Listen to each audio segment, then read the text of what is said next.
Assalamualaikum warahmatullahi wabarakatuh. Selamat sore rekan-rekan sekalian. Berjumpa lagi dengan saya Dia Aryani selaku salah satu dosen pengampu mata kuliah pemodelan proses bisnis. Baik, kali ini kita akan belajar untuk pembahasan modul 4, yaitu dengan pokok pembahasan adalah BPM Critical Success Factor. Oke, setelah rekan-rekan sekalian mempelajari modul 4 ini, diharapkan rekan-rekan mampu memahami BPM Critical Success Factor dan identifikasi proses bisnisnya. BPM Critical Success Factor itu dalam manajemen strategi adalah di mana perusahaan akan memperhatikan faktor-faktor yang akan menentukan keberhasilan implementasi strategi dari perusahaan. Inilah yang disebut sebagai Critical Success Factor atau CSF. Faktor ini adalah istilah dalam manajemen yang menunjukkan bahwa hal-hal yang diperlukan perusahaan untuk mencapai visi dan misi perusahaan. Menurut Parmenter, Critical Success Factor itu diartikan adalah sebuah daftar dari isu-isu atau aspek-aspek kinerja sebuah organisasi yang menentukan kelanjutan kesehatan, vitalitas, dan kesejahteraan organisasi. Biasanya terdapat 5 hingga 8 critical success factor dalam sebuah organisasi. Perusahaan yang mempunyai banyak success factor atau SF itu hanya beberapa saja yang memiliki pengaruh yang luas dan berdampak yang banyak.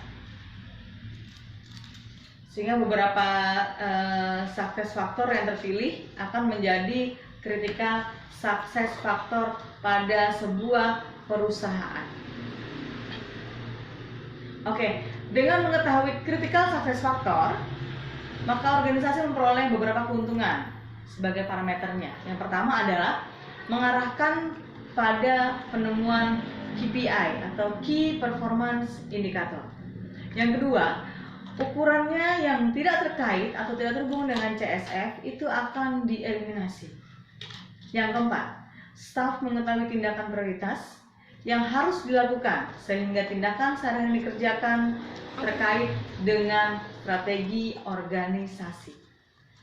Yang keempat, hal ini berarti mengurangi produksi laporan di seluruh organisasi. Jadi sekarang laporan yang dinilai tidak penting atau tidak relevan tidak akan dibuat lagi. Yang kelima, dengan CSF menciptakan ringkasan yang jelas dari laporan kepada dewan dan manajemen senior berdasarkan kemajuan dari critical success factor. Dalam masa penuh tantangan dan ujian saat ini, pemahaman critical success factor dapat menjadi faktor penentu kelangsungan hidup sebuah organisasi. Oke, sebelum mendapatkan CSF, biasanya sebuah organisasi itu perlu mengidentifikasikan success factor yang ada pada perusahaannya. Karena setiap success factor itu penting bagi kesuksesan organisasi. Namun, hanya beberapa success factor saja yang benar-benar penting dan mempengaruhi kelangsungan hidup organisasi. Sehingga success factor tersebut merupakan critical success factor. Oke. Selanjutnya kita akan langkah-langkah untuk mengidentifikasi critical success factor pada sebuah organisasi menurut Parmenter itu adalah sebagai berikut. Yang pertama, menentukan success factor yang sudah teridentifikasi, ya, dengan memeriksa dokumen strategis atau melakukan wawancara dengan orang-orang yang ada di organisasi. Yang kedua, menentukan lokakarya critical success factor. Itu biasanya melakukan dengan orang-orang yang penting di sebuah organisasi untuk secara bersama-sama menyusun SF atau success factor dan critical success factor. Yang ketiga, menyelesaikan critical success factor setelah berkonsultasi dengan banyak pihak terkait dan menyampaikannya. Yang diidentifikasi mencari kesepakatan dalam manajemen. Yang keempat, menjelaskan critical success factor kepada karyawan untuk mendapatkan dukungan penuh dan memastikan berjalannya penerapan critical success factor. Maka karyawan harus mengetahui dan memahami apa saja yang menjadi critical success factor pada organisasi tersebut. Oke, sekarang pemetaan critical success factor. Untuk dapat menentukan critical success factor digunakan hubungan critical success factor seperti yang dijelaskan oleh Pan Mentor. Ini adalah menggambarkan semua success factor pada sebuah papan tulis besar dan menggambarkan hubungannya, di mana success factor itu mempengaruhi success factor yang lain, ya. Sehingga success factor yang mempunyai pengaruh paling besar terhadap success factor lain itu akan digunakan sebagai critical success factor. Sekarang kita bahas mengenai KPI. Sedikit ya, kita bahas sedikit ya.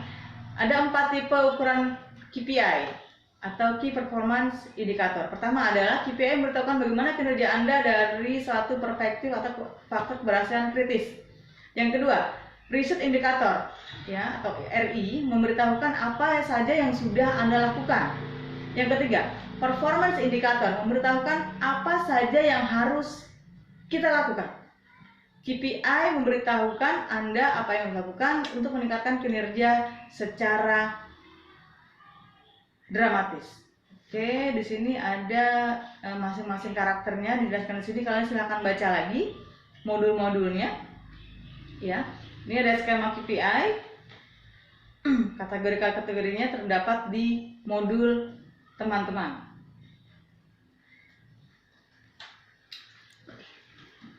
Penjelasan 7 karakter KPI juga terdapat di modul. Kalian silahkan baca dan pahami lagi ya untuk KPI-nya. Oke, baik.